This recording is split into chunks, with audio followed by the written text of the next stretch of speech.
the world. It's these kind of fights, you know, which get you there. As a team, we have a plan, and I'll just outline the plan to the ringside media. And the plan is that with tonight's performance, obviously Deontay is right there in the top two ratings, top 2 or 3 ratings in the WBC.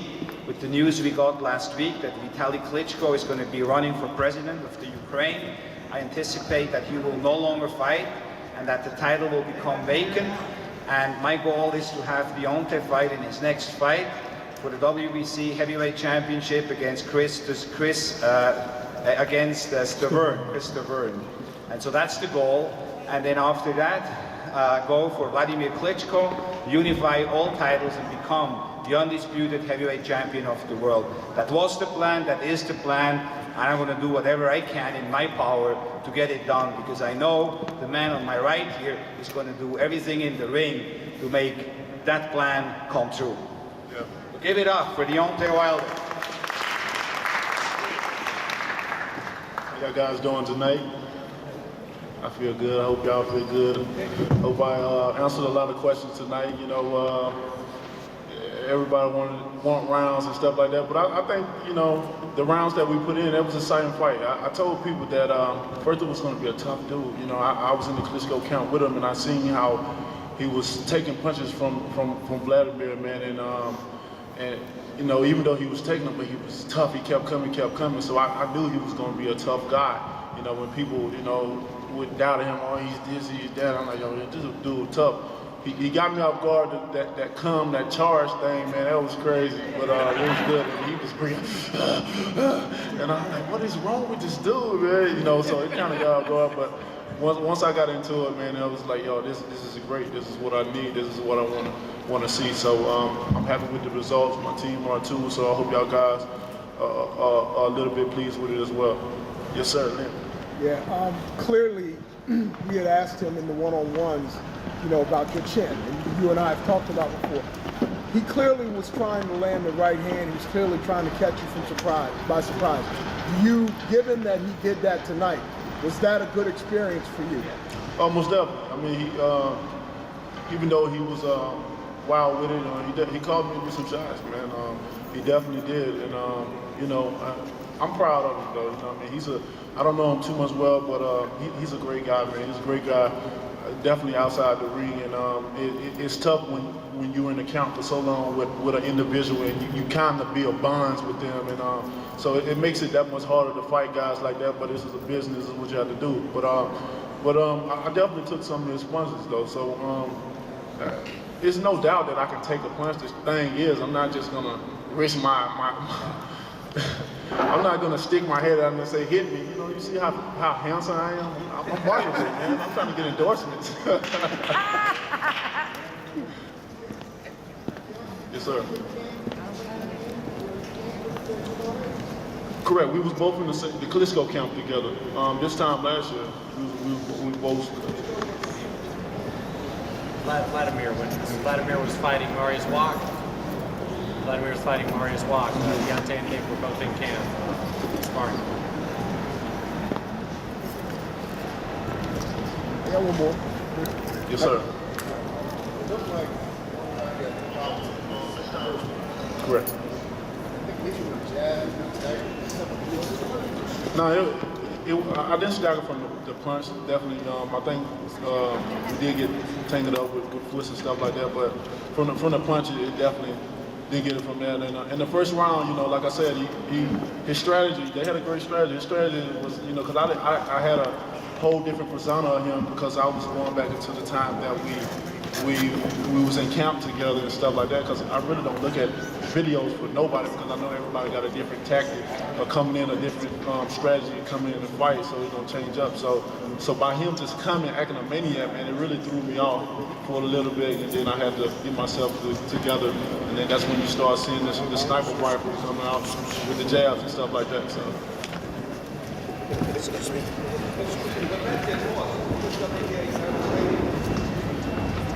What? Excuse me, we couldn't hear you.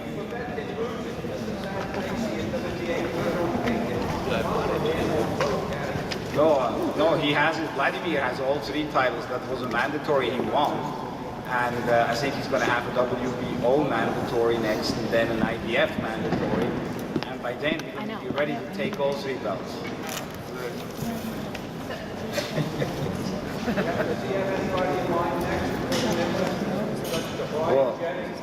Well, no, we're not going to go and do that. We are in line to fight for the heavyweight championship of the world. That's what we're going to do. Yeah, I guess what question people really want to know is, what if the power isn't there against Deverne? Can you box a guy like that? Most definitely. I mean, I'm 6'7", man. My reach, as you see tonight, you know, it's only get better from there. You know what I mean? Just the jabs alone. You know, in this fight, I kind of made up my mind. I almost made up my mind to not throw not one right hand at all, just to prove. You know what I mean? I like proving people wrong. That's one of my things. I get excited about proving people wrong, and it's kind of an energy proof of, you know, you think I can't do this, but let me prove you wrong. Let's see who look crazy in the end. But you know, it'll be the same way with Deverne. You know, just jab. He'll have to try to come and get in on me. He'll try to get in. You know, I'm just not gonna just let you in there. And then there's a lot of other things I have, man. Tonight, I tell everybody I got different weapons in my bags. You know, that's why I cock myself. And they say, Deontay, the bronze bomber, I'm cocking it. You know what I mean? Because I'm about to let these guns explode. But tonight I have my sniper rifle out. With that in mind, you talked about the right hand. The first knockdown was from the left. What was that punch? One more time. The first knockdown was from the left hand. What? Can you talk about that punch and also the importance of landing the left? Because everybody thinks about once I start counting steps and start seeing body movement from him, because you know I look at so many different things, just not, you know, I don't look at the hands, I don't look at the head, I look at the whole body, and I study the body and their approach every time they come in. So once I start getting his steps to when he want to come in, because every time he rushed in, he lowered the shoulder down, so that allowed me to counter him and when he come in to throw the hook and stuff. And what really changed the momentum of the fight was a stiff jab, and me and Mark Breland worked on that before coming out. That was the game plan to keep the stiff jab, and that was the momentum changer of the fight. All right, I want to acknowledge as well Deontay's training team, Jay and Mark, terrific. You know, it's not just one guy, it's a team effort to go to the top, and Deontay has a great team behind him. I want to thank as well Al Heyman and Shelley and everyone who are there as his advisors and his manager. As a team, we will go there and we will get there and we will go far. Thank you. Thank y'all guys. Thank you, D.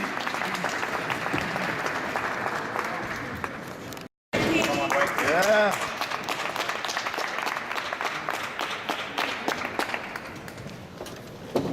Sit next to you, bro. Great fight, I think very entertaining fight, and as I said at the press conference in New York earlier this week, I knew that those guys came to fight. Gabriel Rosado came here to win the title, become middleweight champion, and so did Furta. He came to fight, and we so did Karo Murat. I think it was a great fight. It was a very entertaining fight. The crowd was certainly into it, and in the end, the doctor took the decision to stop the fight. Gabriel Rosado, the warrior he is, of course, wanted to keep on going, was insisting to keep on going, but the doctor had different plans. But irrespective of that, I think tonight we don't have any losers. We have 2 winners up here, 2 great fighters, a world champion with Peter Quillen, who defended his title and showed what he was all about, and Gabriel Rosado, who came to fight, and the kind of fighter who never quits, the kind of fighter people want to see, an entertainer, and a very entertaining fight, and a very entertaining fighter. So now I'd like to give it first to the world champion, Peter Quillen, to make some comments. Thank you so much, Richard. Thank you to Golden Boy. Thank you to Al Heyman. Thank you, most importantly, to Gabriel Rosado. This fight wasn't just like a fight that, you know, I came in here thinking that it was going to be an easy night. It's exactly what I thought it was going to be. It's going to be a hard test for me. You know, he came in here and tried to do it his best, and you know, he threw punches. I can never expect when I throw a punch at somebody that they're not able to throw a punch back. You know, I'm just very gracious and very humble with this experience. I'm not going to think that I'm better than what, you know, a lot of people would think. I think that I have a lot of improvements to make and suck up and learn from this performance and get better if I want to target some of the best out there. Most importantly, he had a lot of fans here, man. That's what's definitely a good thing to see, that a guy like Gabe, what he brings to the table. He brought a lot of fans, a lot of Philly people came, and you know, I never expected that coming into the fight. But you know, I fought through it, and I just try to do what I was able to do. And now I have to go back to the tape and you know, review my performance and just, you know, see what I did wrong and see what I can do better and just keep trying to strive. You know, same thing in life. You know, you can't stop striving and getting better. Even the leaves on the trees fall away. And you know, I gotta just keep striving and just try to keep better. Hold up, before I start, I just wanted to do that to this mic. You know, I always wanted to do that. Man, I'm just very humble, man. I thank God every day, man, because you know, without Him, nothing is possible. And I don't mean that in no other way besides, you know, waking up every day and allowing to live to see the day. And whether it's bad or good, you know, I get to look forward to a better day. My wife, during this camp, had a miscarriage, and I struggled with being away from her. And, you know, I had to work through so many challenges, but I think that I have to keep reminding myself that I want to be where I'm at today without, you know, thanking God, because He wouldn't allow me to be where I'm at today if it wasn't for my strength and myself. So thank you for coming out, watching this fight. Thank you, Gabe, for putting up this, you know, game performance. Thank you, Richard and Golden Boy. Thank you, Al Heyman. Thanks to my manager, John Seat and Jimmy McDevitt. I want to thank my belt. Thank you. This is my Okay, now I'm going to turn it over to Gabriel if you want to make some comments, and then you guys can ask questions for both guys. First and foremost, who's on? All right. First and foremost, I just want to thank God that me and Peter walked out the ring healthy. You know, a guy, Frankie, just passed away in the ring, and he hasn't been getting a lot of, you know, press, but, you know, we fighters die in the ring. So this is real. So I always pray. I never pray for a win. I always pray that me and the fighter walk out healthy and that God's will be done. So God works in mysterious ways, and this is happening for a reason. I don't know why, but it's in God's hands. But to get on to the fight, I feel like boxing is soft nowadays. I feel like it needs to go back to how it was in the 80s. This fight would have never got stopped back in the day. Gotti fought many wars in AC, got cut, and they let it ride. And he was a warrior. You know, you look at fights like Castillo and Chico, you know, those were great fights because they let those fights go. Can you imagine if the referee stopped those fights? You would never have great fights. The referee and the doctor ruined what could have been a great finish. You know what I'm saying? Like, they should have never stopped this fight. The fight was a competitive fight. It was a close fight going into those later rounds. But in a championship fight, it gets real when it's them championship rounds. And I was feeling confident going into those rounds. And even though I got cut, I never let it bother me. You know, and matter of fact, when the ref stopped it, I felt like I was being the aggressor. And then the ref comes and stops it, and I'm telling him I could see. You know, I fought Triple G, and I had 2 cuts over the same eye, and it was the worst cut. And the ref let it ride. So, I mean, I don't feel like the cut was that serious. And when a fight is competitive, you shouldn't stop it. You should let it ride out, let it play out, see what's gonna happen. But they stopped it prematurely. You know what I'm saying? You know, it was too competitive. This is a serious fight for them to stop it and mess. Like, I was begging the ref and the doc, like, yo, look, I worked my whole life for this. Like, don't ruin this for me. Like, let me get this last round in. At least give me this last round. So I just feel like boxing is just way too soft right now. It's like, you know, they ruined what could have been a great finish. You know what I'm saying? And but I think it's the type of fight that with the fans, the way the fans reacted to it, I think it's a type of fight where it makes for a great rematch. And I think that that's what should happen. I think this fight is worthy of a rematch, and I think a rematch would be even better than the first time. All right, any questions?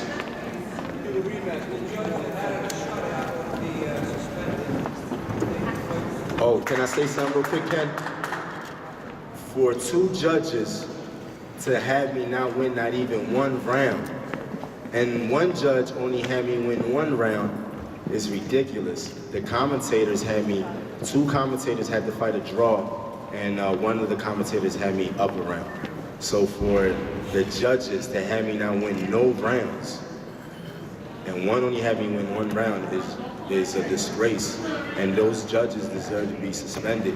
And for real, man, we need to make a change in this sport, man. Like, judges is ruining fighters' lives. You know what I'm saying? Like, yo, I'm the type of fighter where I live and I breathe boxing, and I deserve a fair shot. And if I would have dropped Peter in the last 3 rounds, I still would have lost the fight. That's crazy. If he would have went down in the last 3 rounds, I still would have lost the fight on points. So that's how crazy that scoring was. No, wait, I need somebody else. Can we do some questions? Excuse me, you asked the question. If you would want the rematch, what would you want to fight? Hey, why not back here? You know what I mean? I think we'll pack this place. This is a great fight. You know what I'm saying? Take nothing away from Peter. The man is not a champion for nothing. You know what I'm saying? He worked hard. You know what I'm saying? To get to where he's at. You know what I'm saying? I think you know, Peter has a great attitude. And I always said that, you know, that's what makes him a champion, is his attitude. He's not confident. You know what I'm saying? But, you know, I think, why not here, right? Peter. Well, I'm going to be discussing it with Peter and with his team, and then with Showtime as well, and with Gabriel. You heard that obviously Gabriel would love to have the rematch, and I think it was definitely a fight which deserves a rematch. But I'll have to see with Showtime and with Peter's team and see what we're going to do next. Hey, no.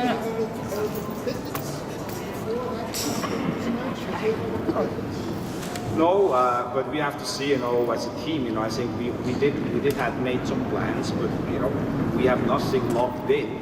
So I'm not saying yes and I'm not saying no, I'm saying as a fan, I certainly would like to see the fight again. Lamb, Pete, I know you haven't gone and looked at the tape yet, but you've already said, I guess you feel there are some things that you need to work on. Right now, what are you thinking about because of the way the fight went? What are the things you think you need to work on? You know, you can always throw more punches. You can always move your head a little bit more. You can always fight a little harder. You know, being a boxer, I think even with 29, 30 fights now, I'm still looking for a dignifying performance. You know, I think you can never consider yourself very complete until the end of your career where you just live up to your potential. And I still think that I'm out there trying to live up to my potential and, you know, figuring things out. You know, fortunately, I've just been, you know, going out there and put my best foot forward, and I've just been winning. How difficult was it for you to continue going through the camp, given what happened in your personal life? I mean, that's a lot. Like when you grow up with roaches and rats, you grow up with like little thick skin. I grew up, you know, with very thick skin to know that, you know, I wouldn't be here if God didn't think I was strong enough to be here. And I think that's what made me a champion. It's like going through all what I've been through, all the struggles and overcoming all that. Just I look at life in a totally different way than just an average person. I know I just don't have black in my heart or anything bad in my heart. I want to see everybody win, even Gabe, you know what I'm saying? So it's like, I'm very fortunate to be where I'm at. So at the end of the day, as long as I keep what's true inside of me, then I ain't really losing nothing. The powers that be said, okay, let's do the rematch. How would you consider? Would you consider it? How do you feel about that? I would say, why not? You know, I'm not Richard Schaefer. I'm not Al Heyman. I'm not the matchmakers that make the fights. I'm not Showtime. You know, my job is to go in the gym and prepare for the fights they present to me. Let me know how much money I'm gonna get, you know what I'm saying? And I go in the gym, you know, make sure I got my training bonus. Then I'm gonna go and prepare. I mean, look, this is very refreshing. These are two fighters who fight anyone. I mean, Gabe Rosado is never going to turn down a fight. We know that, and nor is Peter Kuhl and Kid Joplin. And I think this is why it makes these two guys so special. Peter, both you guys, a comment on the knockdown in the second round. Did you think that you were in for an early night, and that actually seemed to kickstart Gabe? I want you each to comment on that. You know, when Trinidad got knocked down, he came back even stronger. He got back up and, you know, come back even stronger. You know, Gabe was Puerto Rican. He's, you know, the same descent of Felix Trinidad, so why would he not get back up and come back stronger? So it's not up to me to say how strong he's able to come back. That's what make a true champion, is somebody that can get knocked down, get back up, and, you know, finish the fight.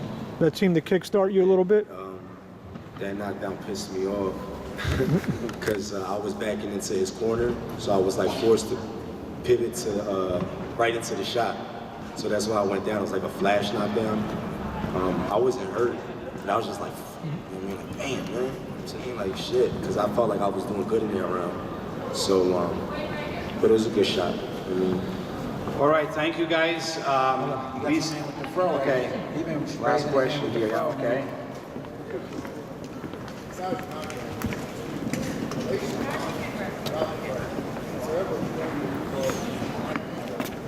No, I don't never think like that. I think being dedicated to what your team and we work so hard for and staying conditioned to that, that's what's more important, and that's what lets you know if we can execute what my trainer is trying to tell me. And I'm just, like I said, at the end of the day, I don't take anything from this guy and his performance. It was a gutsy performance, and we gave the fans something truly what they wanted to see. So I'm thankful. Again, thank you, Richard, and I'm thankful to all the media that covered all this.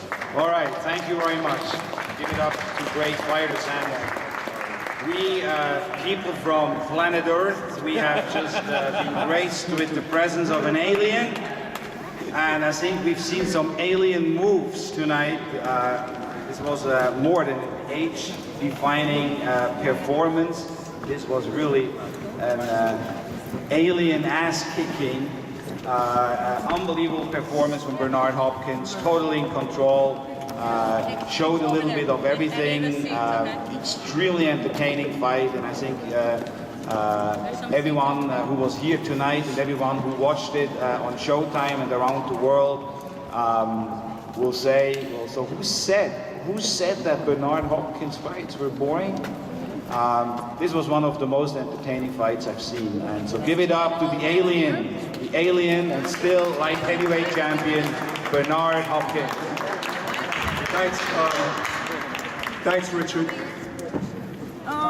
Tough. That's why every fighter that I talk to, especially Kid Chopper and Rosario, you have to take everybody seriously.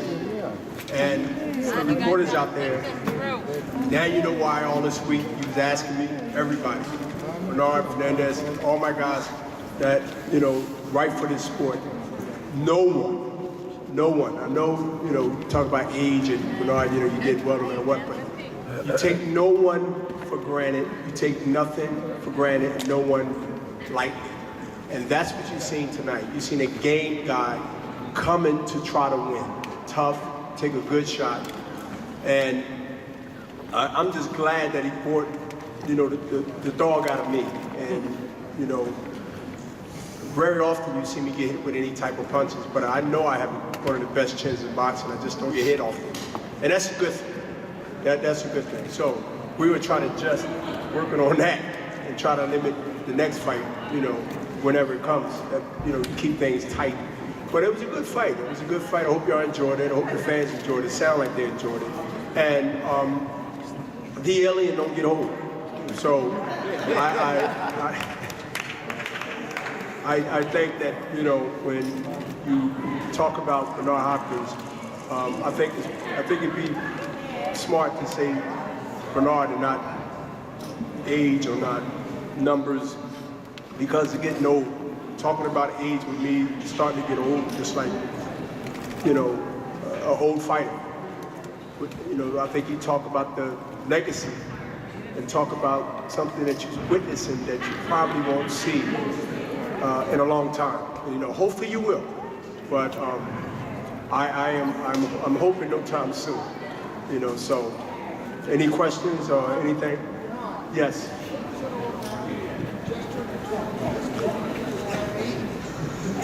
I don't know if it was around 8 or 7. He was asking me what was I saying in the other corner.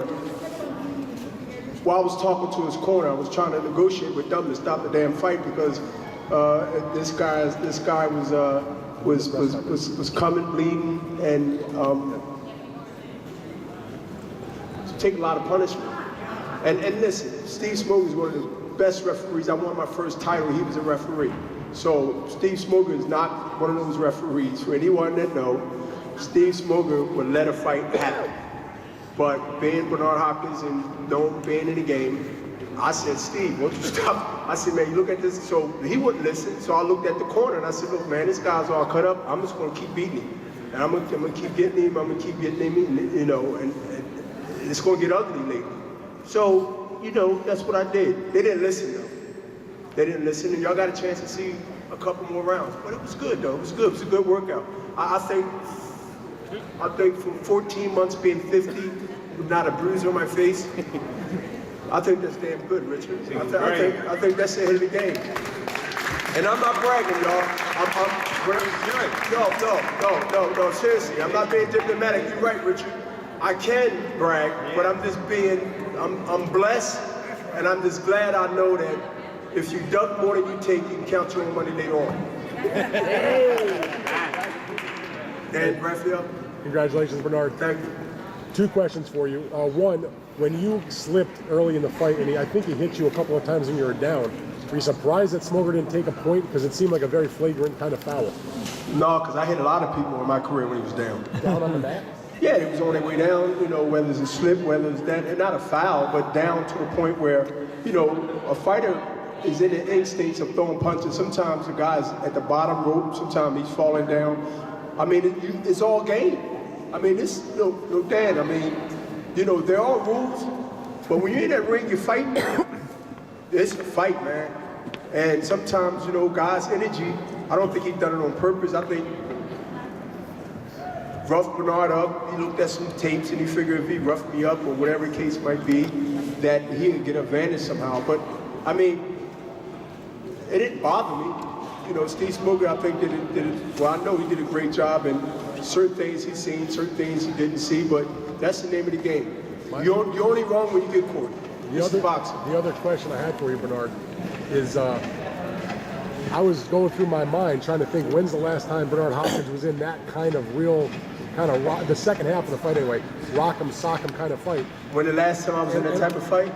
My sister Bernadette Hopkins somewhere around here. Where's she at? Where's Bernadette? She's right behind me. My sister, that's my older sister. Did you win? So if you don't know what type of fight I was in, trust me. She's sitting right there. But I got you, Dan. I got you. It's been a long time. You're right. It's been a long time. But it is my older sister. In a professional fight, can you think of one? I know. I mean, can you think of anything like that? I mean, no. I know what come close to that.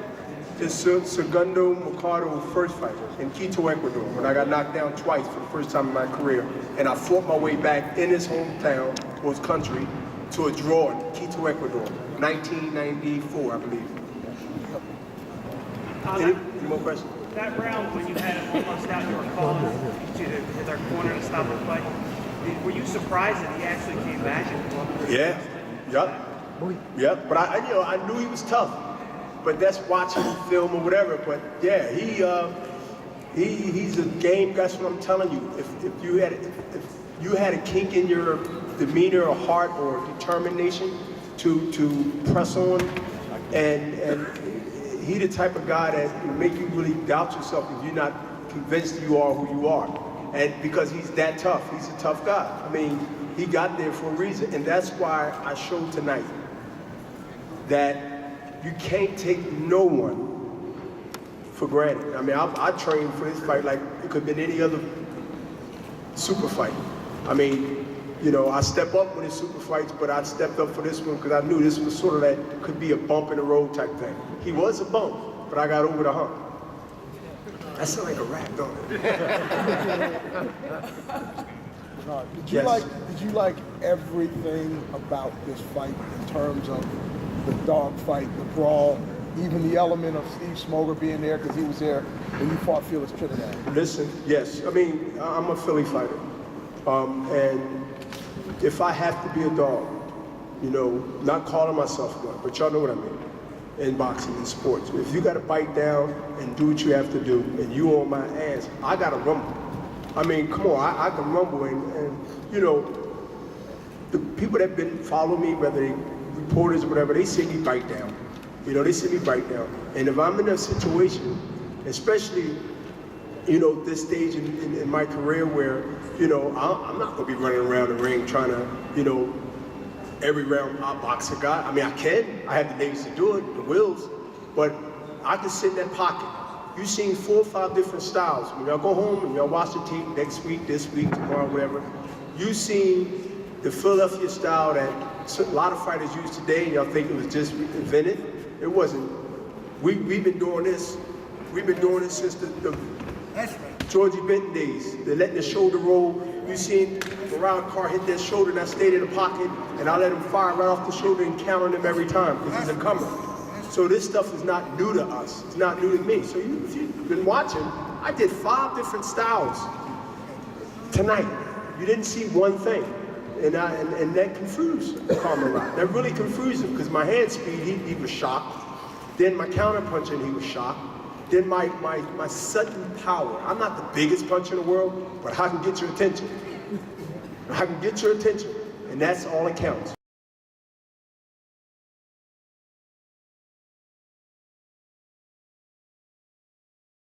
Next, Bernard Fernandez? Yeah. Where you at? Oh,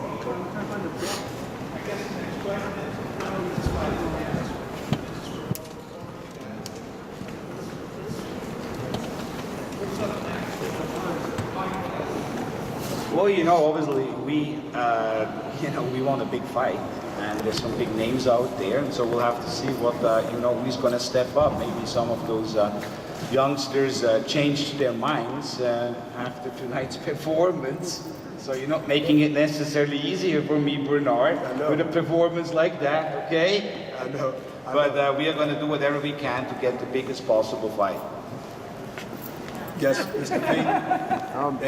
And Mr. V, let everybody know so they know how long my fans are. Tell what grade you taught me in school. Bernard was in 4th grade and 9 years of age, and I was teaching him Latin for 2 years and coaching him in basketball for 2 years, an excellent ball player. And I want to ask you with this shirt, Bernard, this is the Pavlik shirt, the night in this building. Yeah. I would ask you to give a comment when you have fought young fighters who had almost never lost, and they were beaten so badly in the fights by you that some of them even quit boxing, like Pavlik, Trinidad quit for a while. Could you comment on young boxers who come in, the odds are 5 to 1, they're going to beat you up, and then all of a sudden they turn into Pavlik, whom at the end of the fight, you went up and 5 minutes in the ring, counseled him like a father. It was astounding what you did. Well, I think what happens when a fighter that's undefeated and he's young, and he goes in the ring and he gets schooled by a professor. Yeah. He's been led to believe before he blossomed to be what he can be if he's successful and given the right medicine.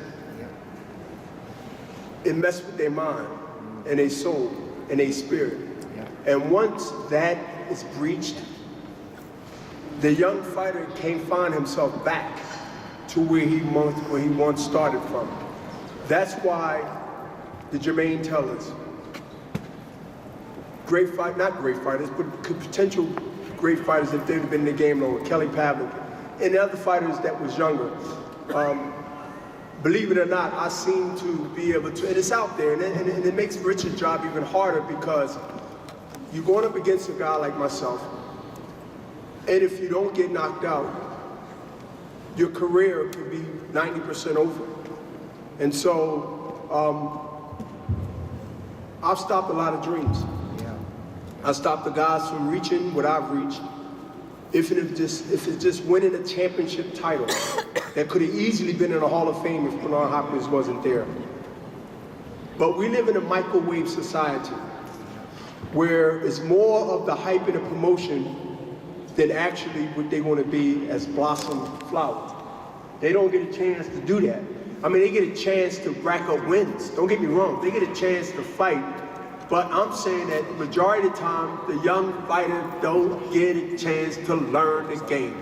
And when you don't get a chance to learn the game and you run into an old fox like me, and you've been told and you've been led to believe that you don't stink, and they do. That is a mental challenge that they never recover. That's the mental backlash and the curse of Bernard Hopkins when I fight fighters that had potential to be great, fighters, but their career was cut short. Thank you. Question for you, Richard and Bernard. You just signed by Boot Shumanoff.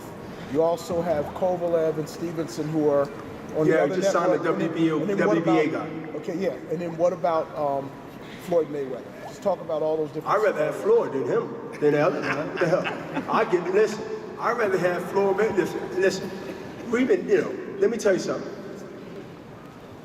Before we get into all this stuff, let me tell you something. I am willing to have All Access, Showtime, follow me for 13 months. Floyd Mayweather, I believe Richard gave me some math, I got 50-50 something, I guess, and he'll tell you what he mean by that. But if it's an opportunity, Richard can't make no one fight. They might look somewhere else. It's a thing, I'm available. If I have time between now and May, Bernard Hopkins, who don't walk around 5-6 pounds always fighting weight, you give me the May of next year, 2014, to make 160, oh, that fight is on. That fight is on. That's Hagler and Hearns. That's Hagler and Leonard. That's Leonard and Hearns. We haven't had that type of urban, and again, this is like, we haven't had that type of urban two fighters, right? In many years, where you had a guy that's almost 37 in February, and a guy that's myself 49 January 15th in a couple of months. That experience, 80 plus years of experience, is like, wait a minute, can Bernard get down and be strong and compete? I'm telling you, there's a lot of guys that was undefeated. They wasn't Floyd Mayweather, but they was damn good fighters, and they had an O, and when they ran into Bernard Hopkins, that O was missing. So I don't think too many reporters will count me out, because they had counted me out many, many times before when I was 5-1, 6-1. But this won't be an easy task if this thing might be. But if it's not, it's not. There's nothing I'm chasing. There's no pressure on Richard Schaefer. There's no pressure on me. Truthfully, to be honest with you, I'd rather unify the title.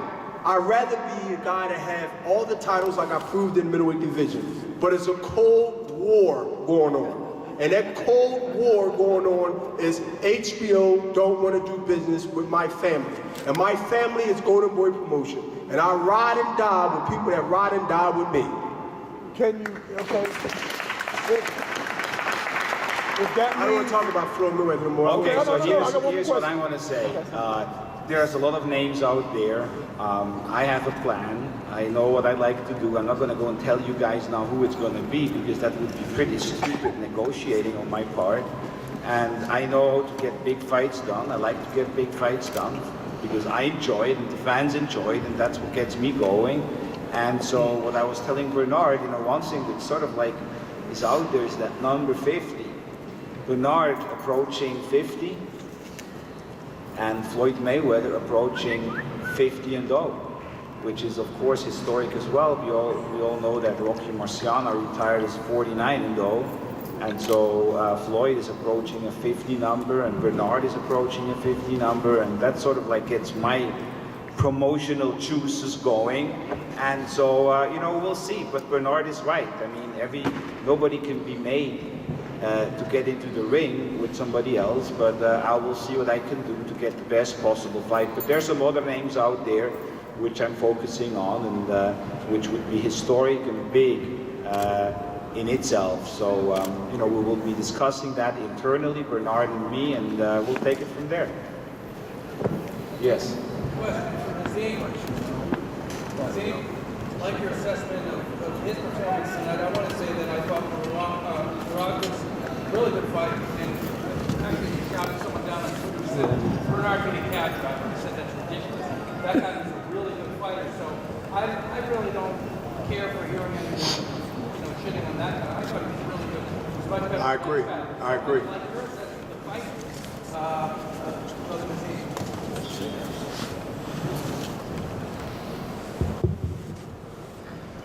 Thank you for that question. I was impressed with Bernard, but I was proud, not surprised. You know, Murat showed up like a lot of people will for a championship fight. There's guys you can beat at a certain level in boxing. You might beat a guy's butt in his 12th fight. You might knock him out in his 12th fight. But then when he gets a shot at the title, he may step up, become something different. Murat tried to become that. You know, I was a little taken back by some of the tactics he applied. And I say this again, I know you're probably tired of hearing this. And I don't care how people take this. You know, I'm not whining, I'm not crying. My athlete can fight accordingly.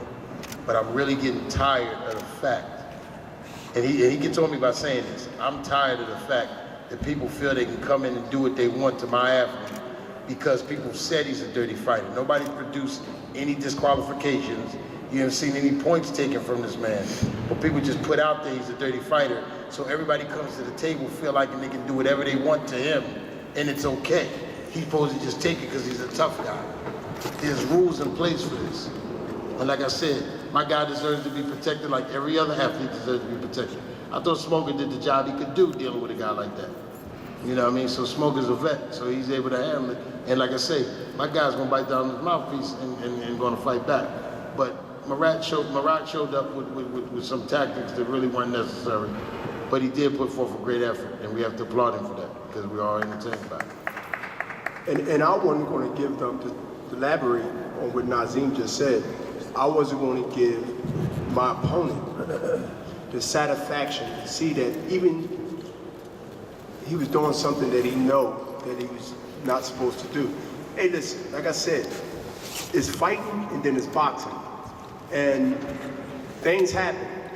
So I wasn't going to give him the satisfaction and get some more energy mentally and be able to think he's getting to me or I'm complaining. So I never said, I never said nothing to him, but the only thing I knew, I just wanted to continue to tag him and continue to do something. And it's Nazim's job to say something to the referee or say something at the press conference as he's saying now.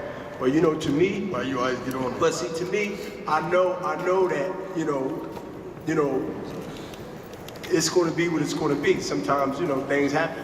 And my whole thing is that I'm going to win the fight. I put my mind to something and I'm healthy. There's nothing Bernard Fernandez anybody can stop me.